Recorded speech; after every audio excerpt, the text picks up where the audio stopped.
fucking comedy. Now, when I was 18, I thought I was gonna go to med school and become a gynecologist. But now I feel like my only hope is to become a sperm donor. Yeah! Fucking sperm donors, let's go, let's get it! And, you know, they say it takes, so I'm very thankful I have a very supportive family. They're like, keep failing upwards, I see.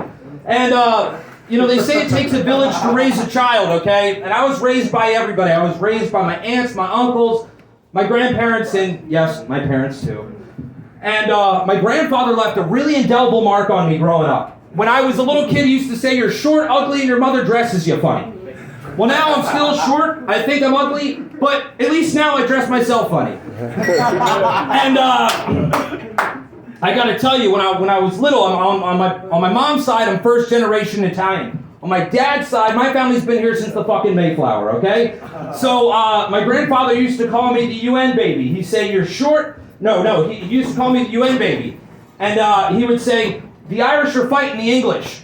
The Germans are fighting the Polish. And the Italians are sitting there going, can't we just eat? And I gotta tell you, my grandfather, he was in the army. So of course they taught him how to use a bayonet. And he said, when they taught him how to use it, they said, oh yeah, if it gets stuck in the guy, just pull the trigger a couple times and it'll loosen out. My grandfather goes, if I got bullets in my gun, I ain't knife fighting somebody. And I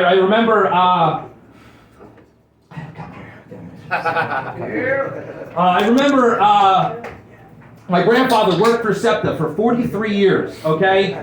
For the longest time, he didn't know what marijuana smelled like. So at the end of the day, he'd walk through the train and he'd say, man, it really smells like somebody's burning shoe leather in here. I turn and look at my grandpa and I go, they don't even make shoes out of leather anymore.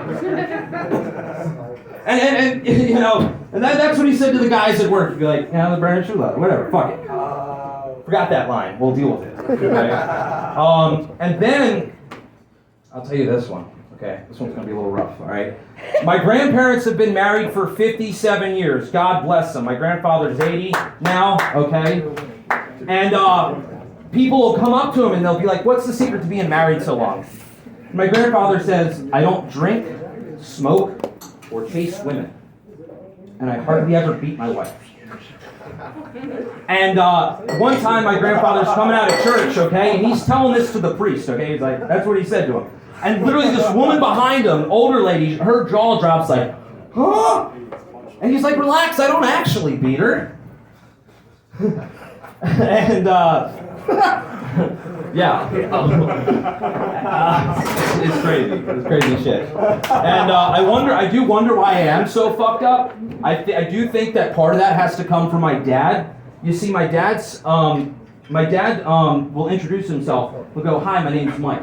But you can call me Skittles. And people go, well, why is that? Because he takes his medication regimen is so intense, it covers every color under the rainbow. And if I didn't mention it, he's schizophrenic, so it's a totally reasonable reason to have that many pills in your medicine cabinet. And I'll tell you another one. My dad is somebody you do not want to go out drinking with, okay? My dad has a tendency to piss people off when that happens. So one time somebody came up to him and said, I'm gonna knock your fucking teeth out. And you know what my dad did? My dad took his dentures out of his mouth, placed them on the bar table and said, hey,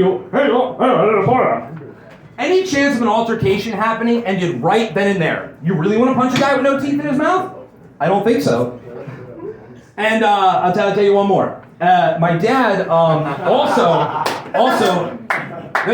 my dad also happens to have early onset dementia, okay? So he likes to fall asleep with the TV on. And I'm there at his house one time. And it's between 1 and 3 o'clock in the morning. I hear his TV blaring. You know, and it was the LifeLock infomercial that was on. My dad woke up the next day and goes, Justin, I think my identity's been stolen. But I can't remember what it is. And then he asked me, he goes, yo, is my credit okay? And I'm like, dude, that went bad a long fucking time ago. All right, everybody, thank you for having me. I appreciate it. First time here. Yeah! Justin Perry,